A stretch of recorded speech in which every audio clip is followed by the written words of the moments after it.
Now we will see application server provider in ASP.NET. The provider model is not an application feature, so it cannot be seen by the end user. It is a basic function which improves the structure of the program so that the developers and architects can understand the external characteristics of certain system components that are needed to work. Provider model allows users to create new components. That is, we have a simple, elegant and effective model that allows customer to customize specific parts of the program. At the same time, the ASP.NET implementation of this mode is a special class that you can become a provider to customize specific parts of the ASP.NET runtime environment. The implementation of the ASP.NET provider model contains three distinct elements: provider class, configuration layer and storage layer.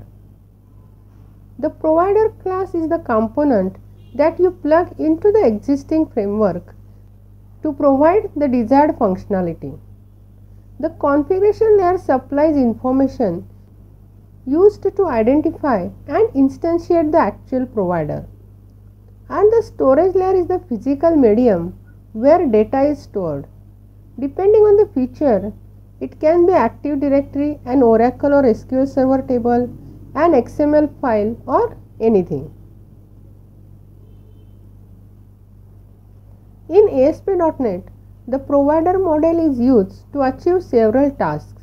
Some of them are the implementation of read and write mechanism to persist the user profile, the creation of a user-defined repository of a user credentials that supports most common operations such as verifying the existing of a user, adding and deleting users and so on. The creation of user-defined repository for user roles, the definition of the sitemap, and the introduction of newer types of data storage for the session state. First we will see provider class.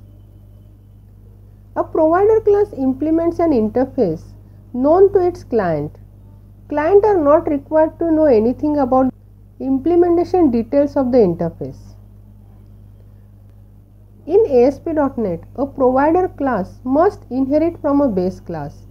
There is a base class for each supported type of provider. The base class defines the programming interface of the provider through a bunch of abstract methods.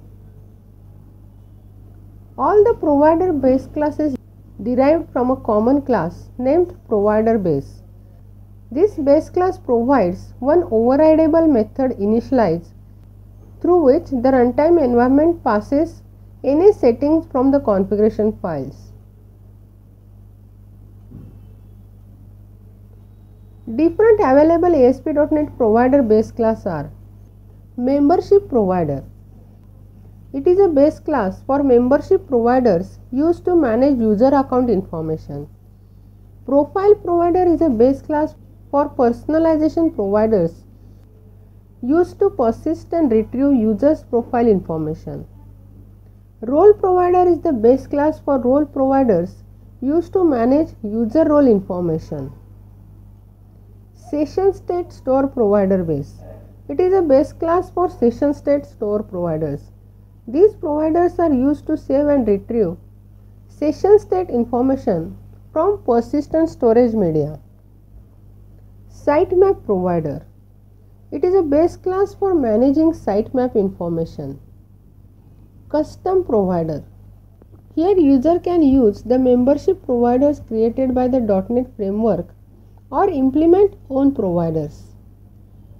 Web parts personalization providers. This provider provides an interface between ASP.NET Web Parts personalization services and data sources. Next we will see configuration layer. Each supported provider type is assigned a section in the configuration file, which is where the default provider for the feature is set and all available providers are listed. If the provider supports public properties, Default values for these properties can be specified through attributes. The contents of the sections are passed as an argument to the initialize method of the provider base class, the only method that all providers have in common. Within this method, each provider uses passed information to initialize its own state. Next, we will see storage layer. All providers need to read and write information to a persistent storage medium. In many cases, two providers of the same type differ only for the storage they employ. Details of the storage medium are packed in the attributes of the provider in the providers section. For example, the ASP.NET SQL provider is the predefined membership provider that reads and writes to a SQL Server table. The connection string for the provider is specified through the connection string name attribute, which in turn refers to another centralized section of the configuration files that lists all available connection strings.